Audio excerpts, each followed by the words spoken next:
Hello guys, thanks for checking back on my channel, MrChef.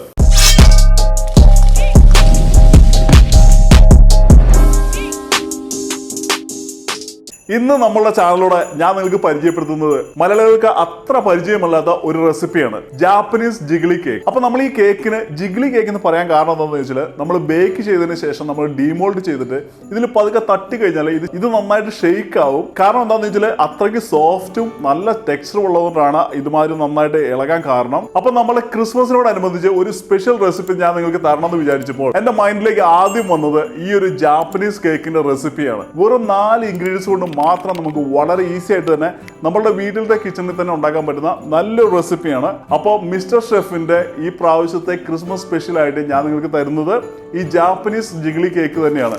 അപ്പോൾ നിങ്ങൾ എല്ലാവരും ഉറപ്പായിട്ട് ഉണ്ടാക്കുക. നിങ്ങൾക്ക് എല്ലാവർക്കും ഇഷ്ടപ്പെടുന്നുള്ളത് ഞാൻ ഗ്യാരണ്ടി പറയുന്നു. ആദ്യമായി തന്നെ കുക്കിംഗ് തുടങ്ങുന്നതിന് 15 മിനിറ്റ് മുമ്പായി ഓവൻ പ്രീഹീറ്റ് ചെയ്യാം. ഓവൻ പ്രീഹീറ്റ് ചെയ്യുവാനായിട്ട് 150 ഡിഗ്രിയിൽ ടെമ്പറേച്ചർ സെറ്റ് ചെയ്തതിന് ശേഷം ഓവൻ നമുക്ക് അടച്ചു വെക്കാം. അടുത്തതായി സ്റ്റവ് എടുത്ത് വെച്ച് ഓണാക്കിയതിന് ശേഷം 100 ml സൺഫ്ലവർ ഓയിൽ മെഷർ ചെയ്തെടുത്ത് പാനിലേക്ക് ഒഴിച്ചതിന് ശേഷം ചെറുതായിട്ടൊന്ന് ചൂടാകുന്നവരെ നമുക്കൊന്ന് വെയിറ്റ് ചെയ്യാം. ഓയിൽ ചെറുതായിട്ടൊന്ന് ചൂടായതിനു ശേഷം ഇതൊരു മിക്സിംഗ് ബോളിലേക്ക് നമുക്ക് മാറ്റാം. അടുത്തതായി ഒരു വെയിങ് സ്കെയിൽ എടുത്ത് ഇതിലേക്ക് ഒരു പാത്രം വെച്ച് വെയിങ് സ്കെയിൽ സീറോ ഔട്ട് ചെയ്തതിന് ശേഷം 160 ഗ്രാം മൈദ ഇല്ലാന്നുണ്ടെങ്കിൽ ഓൾ പർപ്പസ് ഫ്ലവർ മെഷർ ചെയ്തെടുക്കാം. മെഷർ ചെയ്തെടുത്ത മൈദ നേരത്തെ ചൂടാക്കിയ ഓയിലിലേക്ക് ഇട്ടതിന് ശേഷം ഒരു വിസ്ക് കൊണ്ട് നമുക്കിത് പതുക്കെ ഒന്ന് മിക്സ് ചെയ്യാം. മിക്സ് ചെയ്യുമ്പോൾ ഇത് ഓവർ ബീറ്റ് ചെയ്യാണ്ട് വളരെ സ്ലോയിൽ എന്നാൽ വളരെ നന്നായി തന്നെ മിക്സ് ചെയ്യാനായിട്ട് പ്രത്യേകം ശ്രദ്ധിക്കുക.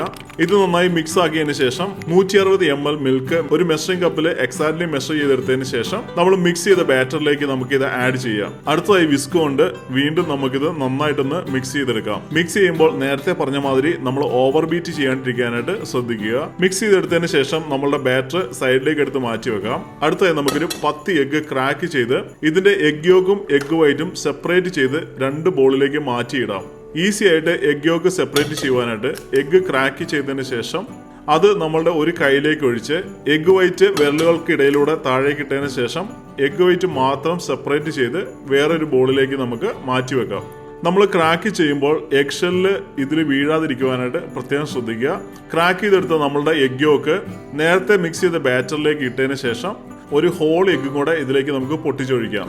അടുത്തതായി വിസ്ക് കൊണ്ട് വളരെ സ്മൂത്തായി തന്നെ നമുക്ക് വീണ്ടും ഇത് മിക്സ് ചെയ്യാം. ബാറ്റർ നന്നായി മിക്സ് ആക്കിയതിന് ശേഷം ഇതിലേക്ക് 1/2 ടീസ്പൂൺ ഉപ്പ് 1 ടീസ്പൂൺ വാനില എസൻസും കൂടെ ഒഴിച്ചതിന് ശേഷം വീണ്ടും നമുക്കിത് നന്നായിട്ടൊന്ന് മിക്സ് ചെയ്യാം. അടുത്തായി വെയിങ് സ്കെയിലിലേക്ക് ഒരു പാത്രം വെച്ച് സീറോ ഔട്ട് ചെയ്തതിന് ശേഷം 200 ഗ്രാം ഷുഗർ നമുക്ക് മെഷർ ചെയ്തെടുക്കാം. മെഷർ ചെയ്തെടുത്ത ഷുഗർ നേരത്തെ നമ്മൾ സെപ്പറേറ്റ് ചെയ്ത് മാറ്റി വെച്ചിരുന്ന എഗ് വൈറ്റിലേക്ക് ഇട്ടതിന് ശേഷം ഹാൻഡ് ബ്ലെൻഡറിന്റെ ബീറ്റർ കൊണ്ട് ഇത് നന്നായിട്ട് നമുക്ക് ബീറ്റ് ചെയ്തെടുക്കാം. നമ്മളിപ്പോൾ ബീറ്റ് ചെയ്യുന്ന എഗ് വൈറ്റിന്റെയും ഷുഗറിന്റെയും പറയുന്ന പേര് മെറിംഗ് എന്നാണ്. നമ്മുടെ ഹാൻഡ് ബ്ലെൻഡറിന്റെ വിസ്ക് ഹൈ RPM കറക്കി ഓക്സിജൻ ഇതിലേക്ക് ഇൻകോപ്പറേറ്റ് ചെയ്യുന്ന പ്രോസസ്സിന് പറയുന്ന പേരാണ് മെറിംഗ്. മെറിംഗ് ഉണ്ടാക്കുമ്പോൾ നമ്മൾ പ്രത്യേകം ശ്രദ്ധിക്കേണ്ടത് ഇത് ഓവർ ബീറ്റ് ചെയ്യാണ്ടിരിക്കാനാണ്. അതേമാതിരി തന്നെ അണ്ടർ ബീറ്റ് ചെയ്യാണ്ടിരിക്കാനായിട്ടും പ്രത്യേകം ശ്രദ്ധിക്കുക.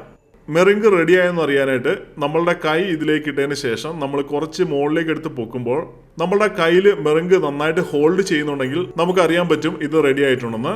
ഈവൻ നമ്മൾ കൈ ഷേക്ക് ചെയ്താലും നമ്മളുടെ കയ്യിൽ നിന്ന് ഇളകി പോകാത്ത മാതിരിയുള്ള കൺസിസ്റ്റൻസി വരുമ്പോഴാണ് നമ്മൾ ശരിക്കും മെറിംഗ് റെഡിയായെന്നുള്ളത് മനസ്സിലാക്കാൻ പറ്റുന്നത്.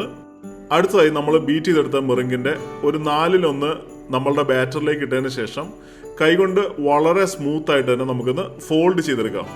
ആദ്യത്തെ 1/4 ഭാഗം നന്നായി മിക്സ് ആയതിനു ശേഷം വീണ്ടും ബാക്കിയുള്ളതിന്റെ പകുതിയും കൂടെ നമുക്ക് ബാറ്ററിലേക്ക് ആഡ് ചെയ്യാം. അതും നന്നായി മിക്സ് ആയതിനു ശേഷം നമ്മുടെ ബോളിൽ ബാക്കിയുള്ള മെറിംഗും കൂടെ ബാറ്ററിലേക്ക് ഇട്ടതിന് ശേഷം വീണ്ടും നമുക്ക് നന്നായിട്ട് ഫോൾഡ് ചെയ്യാം.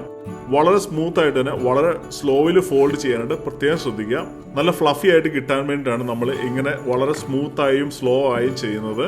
അടുത്തായി നമ്മളുടെ കേക്കിന്റെ ബാറ്റർ നമുക്കൊരു ബേക്കിംഗ് മോൾഡിലേക്ക് മാറ്റാം. ഞാൻ ഇന്ന് ഉപയോഗിക്കുന്നത് റൗണ്ട് ഷേപ്പിലുള്ള ഒരു നോൺ സ്റ്റിക്ക് ബേക്കിംഗ് പോട്ടാണ്. ഇതിന്റെ സൈഡിലുള്ള ക്ലിപ്പ് ഓൺ ആക്കി കഴിഞ്ഞാൽ വളരെ ഈസി ആയിട്ട് തന്നെ നമുക്കിത് ഡീമോൾഡ് ചെയ്യാനായിട്ട് ഹെൽപ്പ് ചെയ്യും.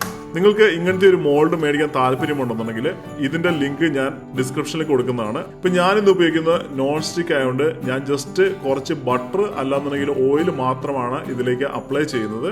നിങ്ങൾ ബേക്ക് ചെയ്യാൻ ഉപയോഗിക്കുന്ന പോട്ട് നോൺ സ്റ്റിക്ക് അല്ലാന്നുണ്ടെങ്കിൽ ഇതിലേക്ക് ബട്ടർ പേപ്പർ കട്ട് ചെയ്ത് ഇതിന്റെ ഷേപ്പിൽ ഉള്ളിൽ വെക്കുവാനായിട്ട് പ്രത്യേകം ശ്രദ്ധിക്കുക.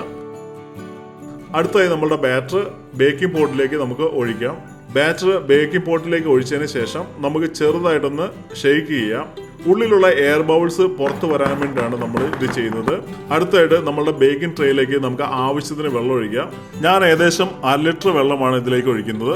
വെള്ളം ഒഴിച്ചതിന് ശേഷം നമ്മളുടെ കേക്ക് ബാറ്റർ ട്രേയുടെ നടുക്ക് തന്നെ സെറ്റ് ചെയ്ത് വെക്കാം. നമുക്ക് നേരത്തെ 180 ഡിഗ്രിയിൽ പ്രീ ഹീറ്റ് ചെയ്ത് വെച്ച ഓവനിലേക്ക് നമ്മളുടെ ബേക്കിംഗ് ട്രേ കയറ്റി വെച്ചതിന് ശേഷം ഡോർ അടച്ച് 1 മണിക്കൂർ നേരത്തേക്ക് നമുക്ക് അലാം സെറ്റ് ചെയ്ത് വെക്കാം. എഗ് വൈറ്റും ഷുഗറും ബീറ്റ് ചെയ്തുണ്ടാക്കുന്ന ഇതിന്റെ പേര് മെറേങ്ക് എന്നാണ്. മെറേങ്ക് എന്ന് പറഞ്ഞാൽ ഒരു കുലിനറി ടേമാണ്. ഇത് ഉണ്ടാക്കുമ്പോൾ നമ്മൾ ശ്രദ്ധിക്കേണ്ട ഒരു കാര്യം എന്താണെന്ന് ചോദിച്ചാൽ ഇതിന് മെയിൻ ആയിട്ടും 3 സ്റ്റേജസ് ആണുള്ളത്.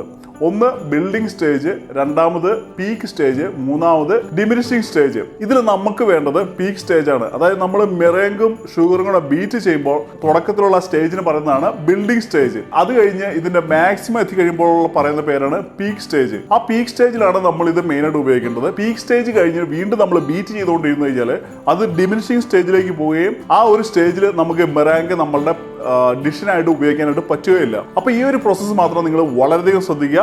കറക്റ്റ് നമുക്ക് ആ മെറേങ്ക് പീക്ക് സ്റ്റേജിൽ മാത്രമാണ് നമുക്ക് ഉപയോഗിക്കാൻ പറ്റുള്ളൂ. അതുമാതിരി തന്നെ നമ്മൾ പ്രത്യേകം ശ്രദ്ധിക്കേണ്ട വേറൊരു കാര്യം എന്താണെന്ന് ചോദിച്ചാൽ നമ്മളിത് ബേക്ക് ചെയ്യുമ്പോൾ ബേക്കിംഗ് ട്രേയിലേക്ക് നമുക്ക് ആവശ്യത്തിന് വെള്ളം ഒഴിക്കാനായിട്ട് പ്രത്യേകം ശ്രദ്ധിക്കുക. പിന്നെ നമ്മളിത് ബേക്ക് ചെയ്തതിന് തുടങ്ങിയതിന് ശേഷം ഏകദേശം ഒരു 35-40 മിനിറ്റ്സ് ആയി കഴിയുമ്പോൾ ഇടയ്ക്കൊന്ന് ഓപ്പൺ ആക്കിയിട്ട് നമ്മളുടെ ഓവനുള്ളിലെ ടെമ്പറേച്ചർ കറക്റ്റ് ആണെന്നുള്ളത് മേക്ക് ഷുവർ ചെയ്യുക. ഇതെങ്ങനെ മനസ്സിലാക്കാം? നമ്മളുടെ കേക്കിന്റെ മുകളിൽ കളറ് എത്രത്തോളം എത്തി എന്നുള്ളത് നോക്കി കഴിയുമ്പോൾ അത് ഓവറായിട്ട് കളർ ആയിട്ടുണ്ടെങ്കിൽ നമ്മളുടെ ഓവന്റെ ടെമ്പറേച്ചർ കുറച്ച് വീണ്ടും കുക്ക് ചെയ്യാനായിട്ട് പ്രത്യേകം ശ്രദ്ധിക്കുക. ഇനിയിപ്പോൾ നമുക്ക് കളർ ഒട്ടും കിട്ടിയില്ല എന്നുണ്ടെങ്കിൽ കുറച്ചും കൂടെ നമ്മളുടെ ടെമ്പറേച്ചർ കൂട്ടുവാനായിട്ടും ശ്രദ്ധിക്കുക. കാരണം ഞാനിത് പറയാൻ കാരണം എന്താണെന്ന് വെച്ചാൽ പല ഓവനും പല രീതിയിലായിരിക്കും ഫംഗ്ഷൻ ചെയ്യുന്നത്. ഞാൻ ഈ പറഞ്ഞ 180 ഡിഗ്രി 60 മിനിറ്റ്സ് എന്നുള്ളത് പ്രോപ്പർ ആയിട്ടുള്ള ടൈം പീരീഡ് ആണെന്നുണ്ടെങ്കിൽ തന്നെ ഇത് നമുക്ക് മേക്ക് ഷുവർ ചെയ്യാൻ വേണ്ടി ഇടയ്ക്കൊന്ന് ഓപ്പൺ ആക്കിയിട്ട് അതിന്റെ കളർ കറക്റ്റ് ആണെന്നുള്ളത് അല്ലാന്നുണ്ടെങ്കിൽ അതിന്റെ ടെമ്പറേച്ചർ കറക്റ്റ് ആണെന്നുള്ളത് മേക്ക് ഷുവർ ചെയ്യാനായിട്ട് പ്രത്യേകം ശ്രദ്ധിക്കുക. നമ്മളുടെ 1 മണിക്കൂർ കൂടെ ഫിനിഷ് ആയിട്ടുണ്ട്. അടുത്തായിട്ട് നമ്മുടെ കേക്ക് ഒന്ന് നമുക്ക് റെഡി ആയെന്ന് ചെക്ക് ചെയ്യാം. കേക്ക് നമുക്ക് റെഡി ആയെന്ന് ചെക്ക് ചെയ്യാനായിട്ട് നല്ല ക്ലീൻ ആയിട്ടുള്ള ഒരു നൈഫ് എടുത്തതിന് ശേഷം കേക്കിന് നടുക്ക് തന്നെ നമുക്കൊന്ന് കുത്തി നോക്കാം. കുത്തി നോക്കിയ നൈഫ് തിരിച്ചെടുക്കുമ്പോൾ നല്ല ക്ലീൻ ആയിട്ട് വന്നതെങ്കിൽ അതിനർത്ഥം നമ്മുടെ കേക്ക് ഇവിടെ റെഡി ആയിട്ടുണ്ടെന്നാണ്. എനിവേ നമ്മുടെ കേക്ക് ഇവിടെ റെഡി ആയിട്ടുണ്ട്. അടുത്തായി നമുക്കിത് ഓവന് പുറത്തേക്ക് എടുക്കാം. ഡീമോൾഡ് ചെയ്യുന്നതിന് തൊട്ട് മുമ്പായി തന്നെ നല്ല ക്ലീൻ ആയിട്ടുള്ള ഒരു നൈഫ് കൊണ്ട് കേക്കിന്റെയും മോൾഡിന്റെയും ഇടയ്ക്ക് നൈഫ് വെച്ച് നമുക്ക് വട്ടത്തിലൊന്ന് കറക്കി എടുക്കാം. ഇത് ഡീമോൾഡ് ചെയ്യാൻ ഈസി ആക്കാൻ വേണ്ടിയാണ് നമ്മൾ ഇങ്ങനെ ചെയ്യുന്നത്. അതിനുശേഷം ക്ലിപ്പ് ഓപ്പൺ ആക്കി നമ്മളുടെ കേക്ക് മോൾഡ് നമുക്ക് റിമൂവ് ചെയ്യാം. നിങ്ങൾക്ക് കാണാവുന്ന മാതിരി നമ്മളുടെ കേക്ക് നല്ല അടിപൊളിയായിട്ട് റെഡി ആയിട്ടുണ്ട്. കൈകൊണ്ട് തട്ടുമ്പോൾ നിങ്ങൾക്ക് കാണാവുന്ന മാതിരി നന്നായിട്ട് ജിഗിളി ആവുന്നുണ്ട്, ഇല്ലാന്നുണ്ടെങ്കിൽ ഷെയ്ക്ക് ആവുന്നുണ്ട്. ഇത് തന്നെയാണ് ഈ ഒരു കേക്കിന്റെ പ്രത്യേകതയും ഇതിന്റെ ഒരു അട്രാക്ഷൻ എന്ന് പറയുന്നത്.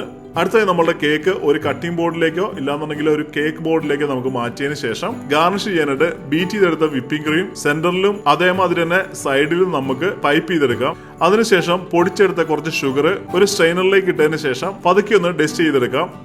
അടുത്തായി ഗാർണിഷ് ചെയ്യാനായിട്ട് കട്ട് ചെയ്തെടുത്ത സ്ട്രോബെറി നമുക്ക് കേക്കിന്റെ സൈഡുകളിൽ വെക്കാം. Now we have the final product, Japanese Jiggly Cake.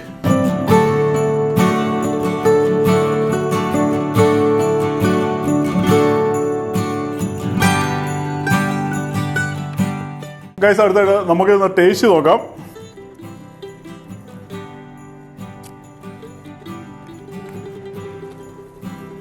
വളരെ ഫ്ലഫി ആയിട്ടുള്ള വളരെ സ്മൂത്ത് ആയിട്ടുള്ള ടെക്സ്റ്റാണ് ഇതിന്. അപ്പോൾ നിങ്ങൾ എല്ലാവരും ട്രൈ ചെയ്യുക. ട്രൈ ചെയ്തതിന് ശേഷം നിങ്ങളുടെ അഭിപ്രായങ്ങൾ കമന്റ് സെക്ഷനിൽ എഴുതി അറിയിക്കാനായിട്ട് പ്രത്യേകം ശ്രദ്ധിക്കുക. ഗൈസ് നമ്മളുടെ ഈ വീഡിയോ ഇവിടെ വൈൻഡപ്പ് ചെയ്യാണ്. നിങ്ങൾക്ക് എല്ലാവർക്കും ഈ വീഡിയോ ഇഷ്ടപ്പെട്ടെന്ന് വിചാരിക്കുന്നു. നിങ്ങൾക്ക് വെറൈറ്റി ആയിട്ടൊരു റെസിപ്പിയാണ് ഇന്ന് കിട്ടിയിരിക്കുന്നത്. അതുകൊണ്ട് നിങ്ങൾ ഉറപ്പായിട്ടും ഓരോ ലൈക്സും നിങ്ങളുടെ അഭിപ്രായങ്ങളും കമൻ്റായിട്ട് എഴുതുവാനായിട്ട് പ്രത്യേകം ശ്രദ്ധിക്കുക. So eat good food, stay healthy, until I see you with a different video. Bye-bye.